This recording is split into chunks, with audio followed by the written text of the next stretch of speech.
ধ্রুপদ ভাষা সম্মান পেয়েছে বাংলা ভাষা। বাঙালি হিসাবে আমাদের কাছে খুবই গর্বের বিষয়।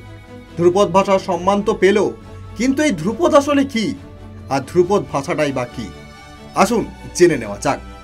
ধ্রুপদ হলো রাগ সঙ্গীতের একটি ধারা। ধ্রুপদের অর্থ হলো ধ্রুব পদ। ভারতীয় উপমহাদেশে মধ্যযুগ থেকে ভারতীয় রাগ সঙ্গীতে এই ধারা চলে আসছে। এরপর আসা যাক ধ্রুপদ ভাষায়। ধ্রুপদী ভাষা বলতে বোঝায় আজ থেকে প্রায় 1500 বা তারও বেশি বছরের পুরনো কোনো ভাষা, যে ভাষায় সাহিত্য চর্চার প্রসার বেশ বড় এবং যাদের প্রাচীন সাহিত্যের ঐতিহ্য অপর কোনো সাহিত্যিক ঐতিহ্যের পরম্পরাই নয়, বরং স্বাধীন ও স্বাবলম্বীভাবে গড়ে ওঠে।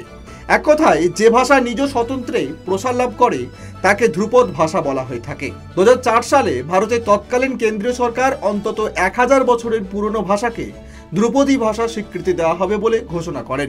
2006 সালে তৎকালীন পর্যটন ও সংস্কৃতি মন্ত্রী কোনো ভাষাকে ধ্রুপদী ভাষা হিসেবে স্বীকৃতি দেওয়ার জন্য যোগ্যতা নির্ধারণকারী মানদণ্ডের একটি তালিকা রাজ্যসভায় পেশ করেছিলেন। সেই ভাষার লিপিবদ্ধ ইতিহাস বা প্রাচীনতম নথির বয়স 1500 থেকে 2000 বছর।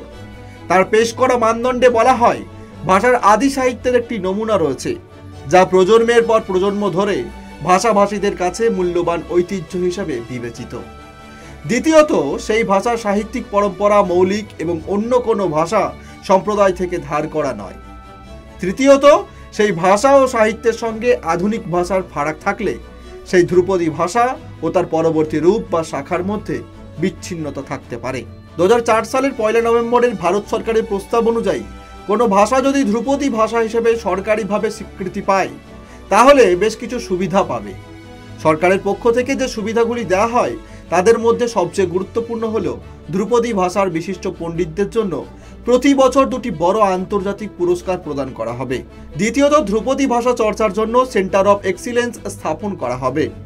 তৃতীয়ত, অন্তত কেন্দ্রীয় বিশ্ববিদ্যালয়ে ধ্রুপদী ভাষার বিশিষ্ট পণ্ডিতদের জন্য একটি নির্দিষ্ট সংখ্যক পেশাদারী আসন গঠনের জন্য বিশ্ববিদ্যালয় মঞ্জুরি কমিশনকে অনুরোধ করা হবে। এর আগে আরও 7টি ভাষাকে ধ্রুপদ ভাষা স্বীকৃতি দিয়েছিল কেন্দ্র। তাদের মধ্যে 2004 সালের 12 অক্টোবর সর্বপ্রথম ধ্রুপদী ভাষা হিসেবে স্বীকৃতি পায় তামিল।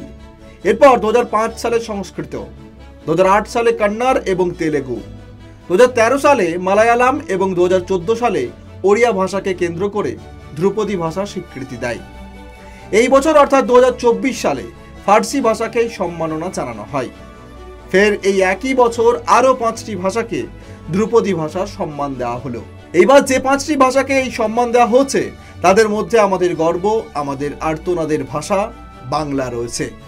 এরই পাশাপাশি মারাঠি, পালি, প্রাকৃত ও অসমিয়া ভাষাকেও ধ্রুপদী ভাষার স্বীকৃতি মিলেছে। পুজোর আগেই স্বীকৃতি পাওয়ায় আপামর বাঙালি বেজায় খুশি। এর পাশাপাশি কেন্দ্রের তরফে বাংলার জন্য বরাদ্দ থাকবে এক গুচ্ছ সুযোগ সুবিধা। বাংলার প্রাচীন পুঁথি এবং অন্যান্য লেখা সংরক্ষণের জন্য বিশেষ উদ্যোগ নেওয়া হবে। বাংলা ভাষায় উচ্চশিক্ষার ক্ষেত্রেও মিলবে একাধিক সুযোগ সুবিধা।